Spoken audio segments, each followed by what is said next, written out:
I am thrilled to present Dr. Lidia Zylowska.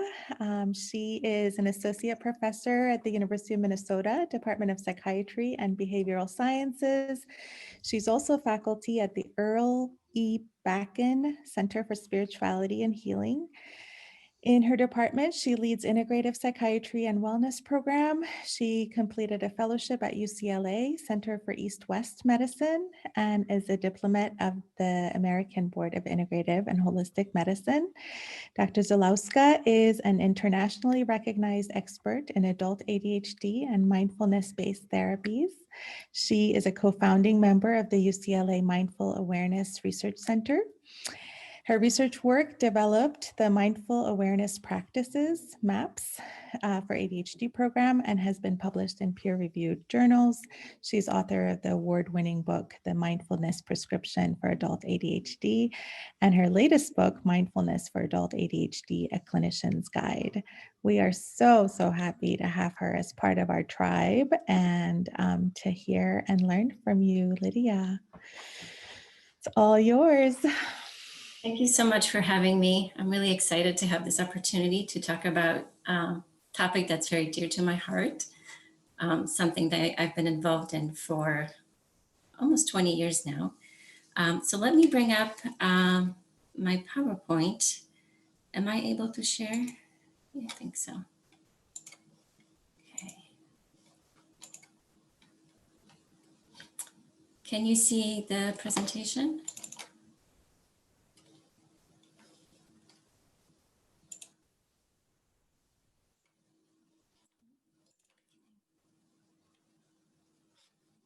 Okay. Yes, perfect. Okay, great. So I just have a couple of disclosures. I do have the 2 books on mindfulness related topic, and I'm also an advisor for an app company for ADHD. Today I want to talk about mindfulness, a topic many of you know. So I will go just over the basics. We'll focus on the rationale for using mindfulness for ADHD. I will overview the available empirical studies and talk about an example of training for ADHD, the program that we developed at UCLA, MAPS for ADHD program, and hopefully have a nice discussion and sort of learn from your experience as well. So we talk about mindfulness in many different ways. It's often translated from Buddhist text. As you know, mindfulness meditation comes from Eastern meditative traditions, and it's often translated as attention, awareness, and remembering. And that really captures well all that's going on when you're practicing mindfulness. You're doing something to attention and awareness, and there's an element of remembering your intention in the process. One of the most famous and often cited definitions of mindfulness is by John Kabat-Zinn, the developer of MBSR, or Mindfulness-Based Stress Reduction Program. That mindfulness is paying attention in a particular way, on purpose, in the present moment, and non-judgmentally. And if you look closely on that definition, you end up with Dr. Scott Bishop's definition, which looks at mindfulness as a psychological process that has 2 steps. Or you could say 2 shifts. One has to do with attention, bringing attention purposefully to the present moment. And the second step having to do with attitude, or how we meet our experience. So approaching one's experience with curiosity, openness, and acceptance. And I like this definition in particular because you can really think about those 2 steps and engage patients in being curious about the first step as well as the other step. You know, what am I doing with attention? What am I doing with my attitude as I'm meeting myself or my experience in the present moment? Oftentimes when we talk about mindfulness, we also contrast that with what it's not. So some people say mindlessness, but I think a very nice way is to think about automatic pilot mode. So when we're doing things in a habitual way without full awareness, we often are not as attuned to the present moment and may miss out opportunities in the present moment. Oftentimes when we talk about mindfulness, it's being caught in thinking, ruminating on the past, thinking about the future, not quite here. And this picture captures that. pretty well, but it also points to the fact that, we all have this experience of being caught in thinking, but it's very common when you have ADHD to have very busy, active mind and have lots of distracting thoughts, lots of going on that actually creates additional challenge from being in the present moment. Another useful way of thinking about mindfulness is that in the process of training mindfulness, we develop meta-awareness, or the quality of mind that has regulatory, meaning observing and correcting function on one's experience. So we're training attention, we're training awareness, and also this awareness of awareness that then can act on how we're attending. That can lead to improved cognitive, emotional, and behavioral self-regulation. So this really leads us to the rationale why mindfulness can be helpful for ADHD. So why use mindfulness for ADHD? Well, first of all, ADHD, as many of you know, many of you are child psychiatrists, it's a very common condition for children. It's estimated that close to 10% in the US, 10% of children in the US now have ADHD. It's often a lifelong disorder. Continues into adulthood for half or more children. My particular expertise in adult ADHD, and I often see now two types of how ADHD shows up. It's children growing up as well as adults who are realizing that in fact they do have ADHD. ADHD comes with challenges in attention, as the name implies, but it's much more than that. We know that emotional regulation is also more challenging. Executive functions or skills of organizing, planning, pacing yourself, self-awareness, time management, all those things are challenging with ADHD. And then oftentimes we see additional kind of secondary difficulties with ADHD. Increased stress, perhaps decreased ability to manage stress. Self-concept can be affected with low self-esteem, documented with ADHD, and then more common comorbidities like anxiety, mood disorders, substance use disorders, etc. So it's an important condition, and our treatments can be quite effective, the first line of medications, but also have limitations. Some patients can tolerate medications. Some may have optimal medications, but still continue to have difficulty, particularly with executive functions and emotional regulation. And many parents and as well as adult patients look for alternatives to medications, look for complementary alternative options. And there's always sort of a search for new tools within ADHD. Another reason why mindfulness is a good fit for ADHD is that as we are getting more and more studies with mindfulness, we also find that the findings in sort of cognitive changes as well as changes in functional changes in the brain overlap with the with the processes or the brain mechanisms that are implicated in ADHD. So here is a diagram showing which brain regions are involved in mindfulness meditation. And those are the areas involved in attention control, emotional regulation, self-awareness, really highlighting mindfulness as a self-regulation training. And many of these areas are also implicated in ADHD. So you could say that ADHD is a self-regulation disorder. I mean, this is often the way I think it's a more correct way of thinking about ADHD, not as an attention deficit disorder, but as a self-control or self-regulation disorder. This is very much work by Dr. Barkley. And as you look at mindfulness, it's a self-regulation training. So it can help mindfulness can help ADHD on these different levels of attention, emotion, and behavior regulation. So let's look at empirical studies of mindfulness. Here's just a quick snap of adult samples with ADHD. Actually, mindfulness has more studies with adults than with children or teens. This is in now 11 studies utilizing the program. We develop maps for ADHD or MBCT. So this is another model that's studied particularly in Europe.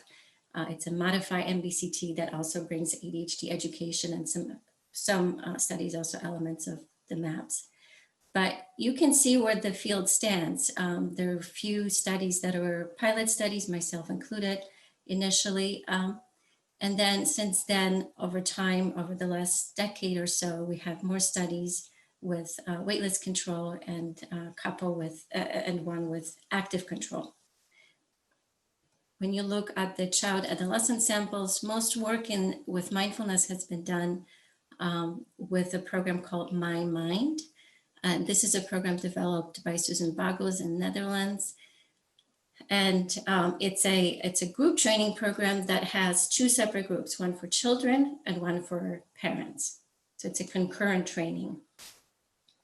And here you can see the studies show a range of ages, starting with 8 up to 18.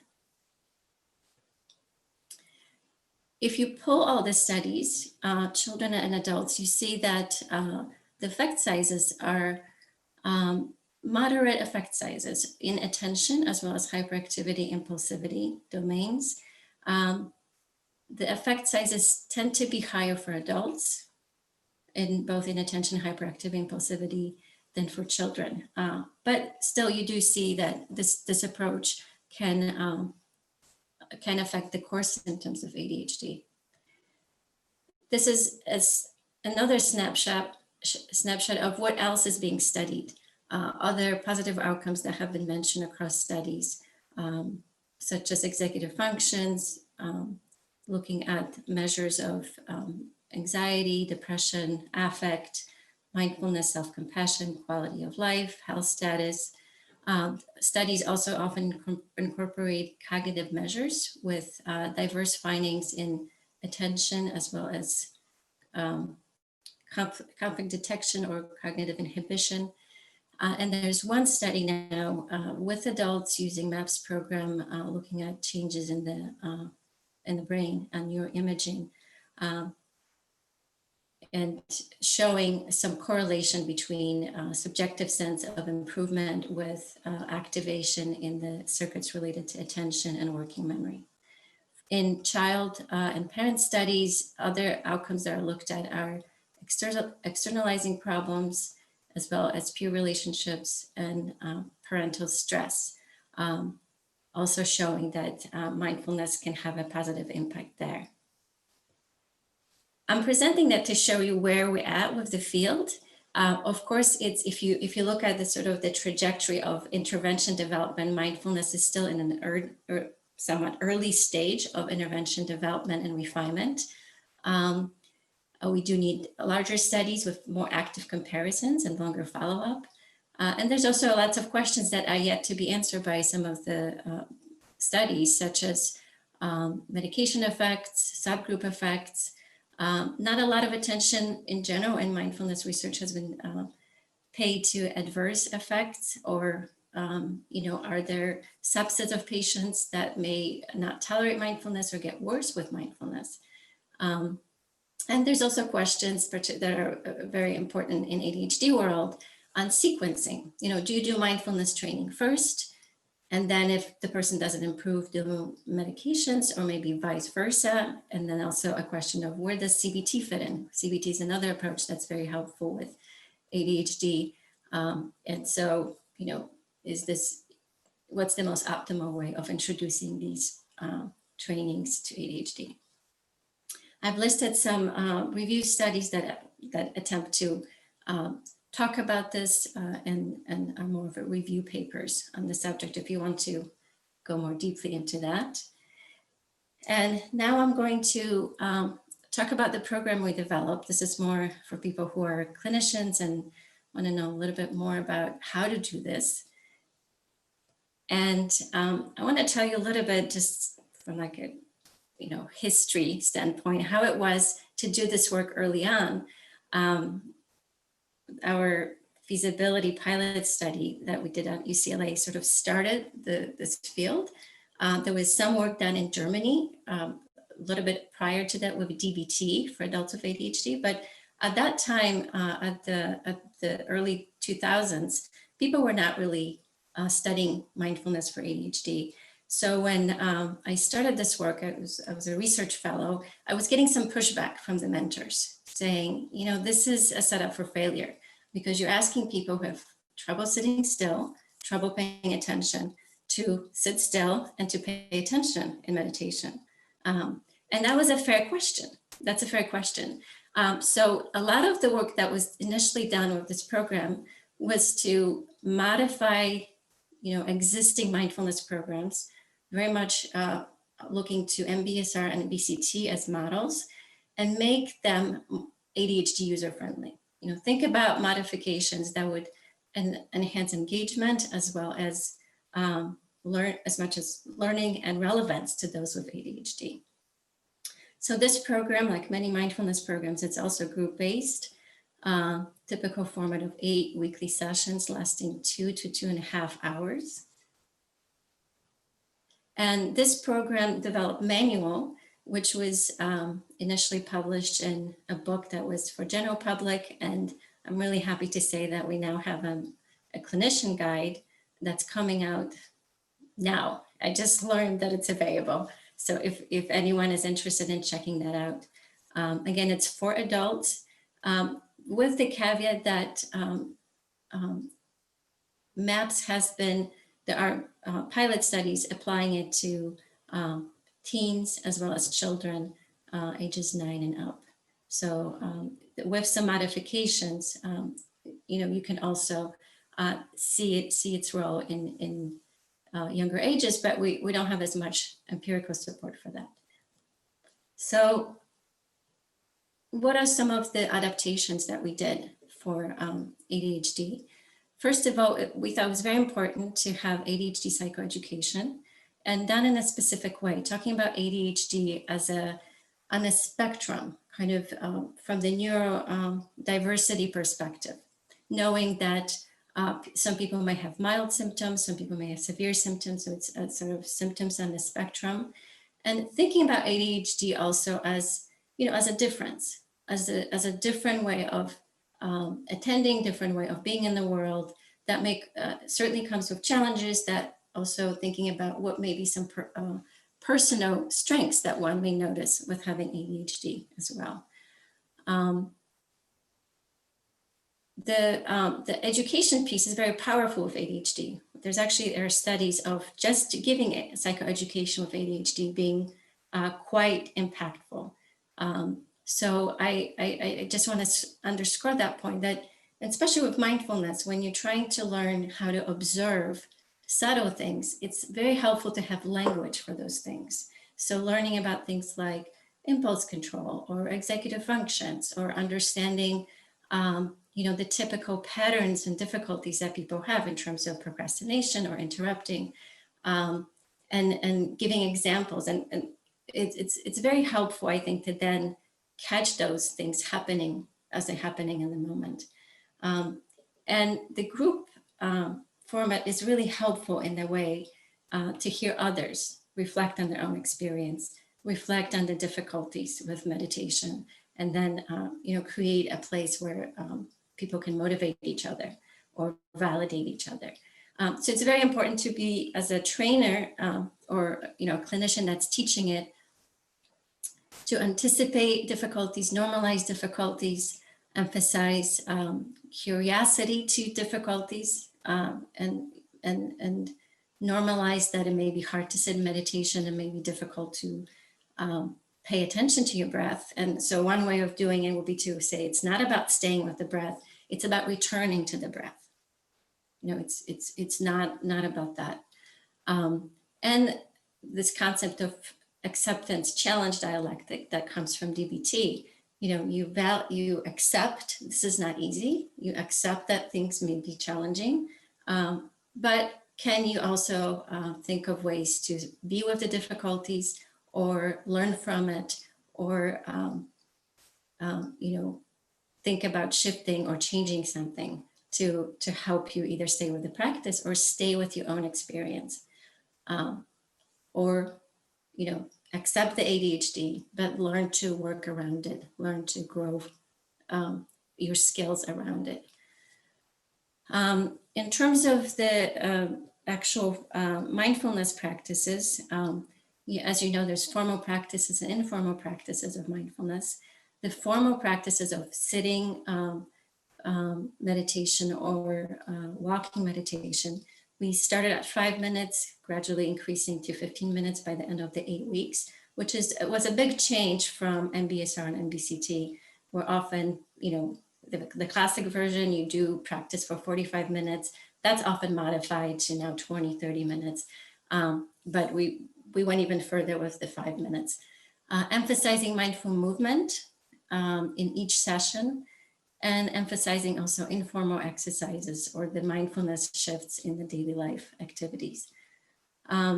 Mindfulness teaches compassion, but we wanted to emphasize that a little bit more in the program by bringing appreciation exercises and loving kindness at each session in some format. And also thinking about what helps those with ADHD learn. What we know from CBT is that chunking, making things smaller, helps. Having visual reminders, maybe having another person to help you stick with something like a mindfulness buddy. So having all this in mind as you're teaching someone to problem solve if they get stuck. As I mentioned, there are two types of practice, formal and informal. And I think, the informal practice is a key for those with ADHD. As people go through a program, or as you maybe they're doing on their own, I think it's very helpful for them to do formal practice. But I moved away from overemphasizing it and emphasizing more these very brief shifts of awareness in daily life towards the breath, maybe towards their body, towards their feelings, and especially when the ADHD moments happen, because the ADHD moments happen in daily life, and they can, trigger reaction, often a negative reaction of shame, self-blame, or intense feelings. And so being able to attend to those moments with mindfulness is, I think, where the value lies for ADHD. Here's a kind of a big overview of the program that we developed, of the 8 sessions. So the intention for the first 3 sessions is to move away from the busy mind, from the automatic pilot mode, and to strengthen control and monitoring of attention. So in the first 3 sessions, there's a lot of emphasis on education about ADHD, talking about rationale, why is mindfulness helpful for ADHD, and then bringing practices that anchor someone in the present moment. So practices such as 5 senses, or practices with sound, working differently with breath, sitting, through walking with the breath, doing mindful movement. There's a practice called sound, breath, body, when you pay attention to these 3 anchors, but shift your attention from one being in the foreground, the rest falling into the background, and then learning to shift. So let's play, noticing those shifts and having, being kind of the driver of the attention through those exercises. So that's the sort of the beginning of the program. And then in the second part of the program, sessions 4 through 8, you teach people to come back to their inner experience with now a little bit more control over not being caught in their mind or their thought, at least ability to catch themselves a little bit more, and bringing, bringing attention inward to thoughts, emotions, urges, as well as interactions. So it's really, the intention is to have deepen awareness and then ability to choose response. And this is the self-regulation piece. And that's very well captured by this quote, which I love, by Viktor Frankl, that between stimulus and response, there's a space, and that space is our power to choose our response, and in that response lies our growth and freedom. So this is something that we're trying to help people do, is to access that moment of space in how they react to their inner experiences, thoughts, feelings, reactions. This gives you the themes for each session, starting with kind of ADHD, working with ADHD patterns, those 3 anchors of breath, body, and sound, moving on to body sensations, thoughts, emotions, interactions. In terms of resources, I mentioned the 2 books that are available for patients or for clinicians who want to bring it in, as well as mindfulness-based cognitive therapy book that can also be adapted to ADHD. I put some other resources like Attitudes Magazine, a wonderful resource for those with ADHD and clinicians. TotallyADD.com brings humor to ADHD, and I think it's a wonderful tool. And then there's, as you know, many apps that can be helpful for introducing mindfulness to patients or helping them stay with the practice. And Headspace in particular, having little animated drawings can be quite helpful to those with ADHD. Here are resources for children and adolescents. I want to highlight the book by Susan Boggles, Mindful Parenting, and their work on working with parents and children, both with ADHD and autism.